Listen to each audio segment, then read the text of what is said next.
Dining টেবিলে বসে বসে পেঁয়াজ কাটছে শাপলা। পেঁয়াজ কাটার জন্য চোখ বেয়ে সমান তালে পানি পড়ছে শাপলার।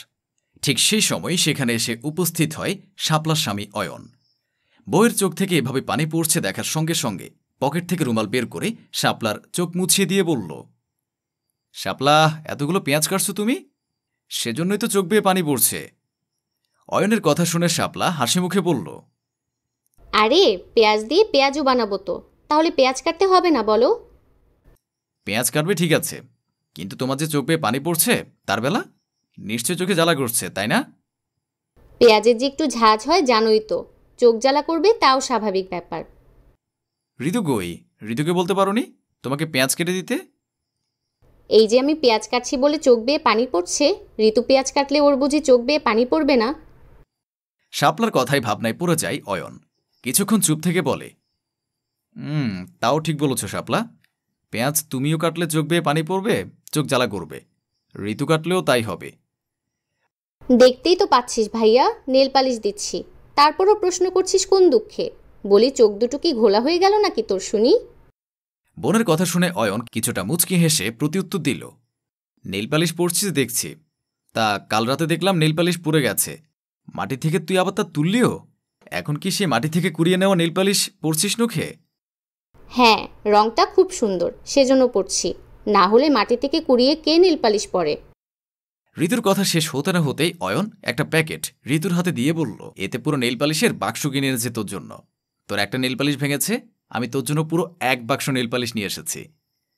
অয়নের কথা শুনে ঋতু বেশ অবাক হয়ে উত্তর দেয়, একটা নেল পালিশের জন্য তুই পুরো এক বাক্স নেল পালিশ কিনে আনবি ভাইয়া?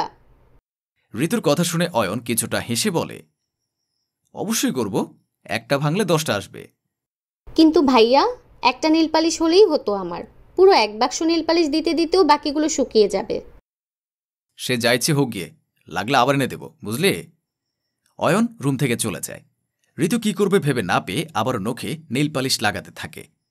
অয়ন এরকমই, কখনো সংসারে অভাব তো দূরের কথা, বরং কিছুর প্রয়োজন হলে তার চেয়ে দ্বিগুণ এনে উপস্থাপন করে সবার সামনে। রাতের বেলায় বিছানায় শুয়ে ফোন দেখছে অয়ন। শাপলা কখন থেকে অয়নকে খেতে রাখছিল। অয়ন আসছে না বিধায় শাপলা নিজেই উঠে রুমে গিয়ে দেখে অয়ন মনোযোগ সহকারে ফোনে কিছু একটা দেখছে। শাপলা গিয়ে বেশ রাগত স্বরে অয়নকে বলল, কি হচ্ছে কি অয়ন? কখন থেকে ডেকে যাচ্ছি তোমাকে, কোনো খেয়াল নেই কেন শুনি? শাপলার কণ্ঠ শুনে অয়ন সাথে সাথে ফোনটা শাপলার দিকে তাক করে বলে, এ শাড়িটা কেমন বলো তো দেখি। শাপলা অয়নের হাত থেকে ফোনটা নিজের হাতে নিয়ে শাড়িটা বেশ ভালো করে পর্যবেক্ষণ করতে লাগল। তারপর বলল, বাহ, শাড়িটা তো বেশ সুন্দর দেখতে অয়ন। তোমার পছন্দ হয়েছে তাই না? তা হবে না, সুন্দর শাড়ি তো সবারই পছন্দ হবে, স্বাভাবিক। এই জন্যই তো আমি অর্ডার করছি তোমার জন্য, তোমার গায়ে খুব সুন্দর মানাবে, দেখো। অয়নের কথা শুনে শাপলা অয়নকে জিজ্ঞেস করে, কি, তুমি আবার শাড়িও অর্ডার করেছো? দাম কত এটার? বেশি না তেমন, একটু গর্জিয়াস তো, 20,000 টাকা দাম। অয়নের মুখ থেকে শাড়ির দাম শুনে শাপলা আবারও অবাক হয়ে বলে, এত দামি শাড়ি? হ্যাঁ, আমার বউয়ের জন্য এটুকু কিছুই না। এই দাম দিয়ে অনেকগুলো শাড়ি কেনা যেত অয়ন, অহেতুক একটা শাড়ি এত দাম দিয়ে কেনার কোনো দরকার আছে? অবশ্যই আছে, আমার বউ বলে কথা। ধুরো, তোমার অপচয় আমি আর বন্ধ করতে পারলাম না, চিন্তায় আছি, একদিন এই অপচয় অহেতুক খরচই না তোমার কাল হয়ে দাঁড়ায়। এত চিন্তা করো না তো শাপলা। আমার আর কি, একদিন তুমি বুঝবে। যাকগে, খিদে পেলে খেতে এসো। অয়নের সাথে রাগারাগি করে শাপলা চলে যায়। অয়ন বরাবরই এমন, টাকা থাকলে 2 মিনিটে খরচ করে ফেলে।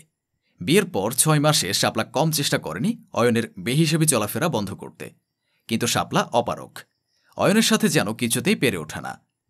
2 মাস পর সোফায় হাত দিয়ে চিন্তিত অবস্থায় বসে আছে অয়ন। তখনই শাপলা অয়নের কাছে গিয়ে বলে ওঠে, বাজার আনবে না? রান্না করতে হবে তো নাকি শুনি? বেলাও কত হয়ে গেছে, খেতে তো হবে। শাপলার কথা শুনে অয়ন কিছুটা রেগে উত্তর দিল, দেখছো না কয়দিন ধরে হাতে কোনো টাকা পয়সা নেই, হুট করে ব্যবসায় লস খেয়ে এখন পথের ফকির হতে বসেছি। আর এখন তুমি বাজার বাজার করে হেদিয়ে মারছো, চিন্তায় মাথায় কাজ করছে না, এখন কিসের খাবার কিসের বাজার।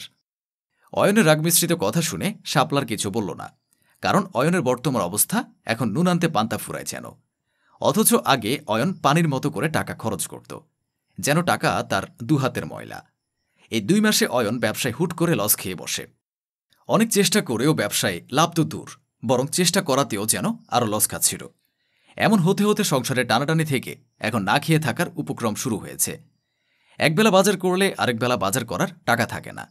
শাপলা সবটা দেখে রুমে গিয়ে আলমারি থেকে একটা ছোট্ট প্যাকেট এনে অয়নের হাতে দিয়ে বলল, এতে প্রায় 25,000 টাকা আছে। আশা করছি এ মাস চলে যাবে। তুমি চিন্তামুক্ত থাকতে পারো। বাকি চিন্তা করতে করতে 1 মাসে নিশ্চয়ই আল্লাহ আমাদের দিকে মুখ তুলে তাকাবেন।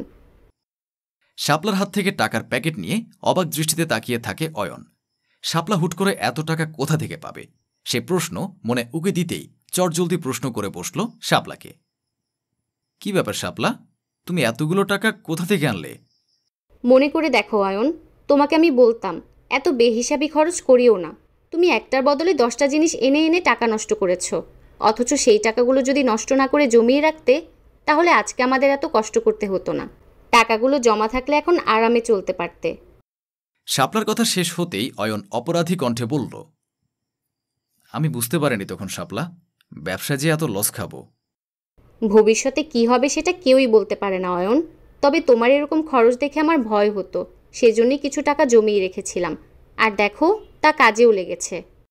শাপলার কথা শেষ হতেই অয়ন কৃতজ্ঞতার দৃষ্টিতে শাপলার দিকে তাকিয়ে বলে, আমি আজ বুঝতে পারছি শাপলা, অহেতুক খরচ আর অপচয় মানুষকে বর্তমানে না হলেও ভবিষ্যতে ঠিকই বিপদে ফেলবে। তোমার কাছে আমি কৃতজ্ঞ রইলাম। অয়নের কথায় শাপলা আর কোনো প্রতিউত্তর করে না, শুধু মুচকি হাসে। আমাদের প্রত্যেকেরই মিতব্যয়ী হওয়া উচিত। কখনো এত বেশি খরচ করা উচিত নয় যে ভবিষ্যতে নিজেরাই বিপদে পড়ে যাব। বড় কথা হলো, অপচয়কারীকে সৃষ্টিকর্তাও পছন্দ করেন না।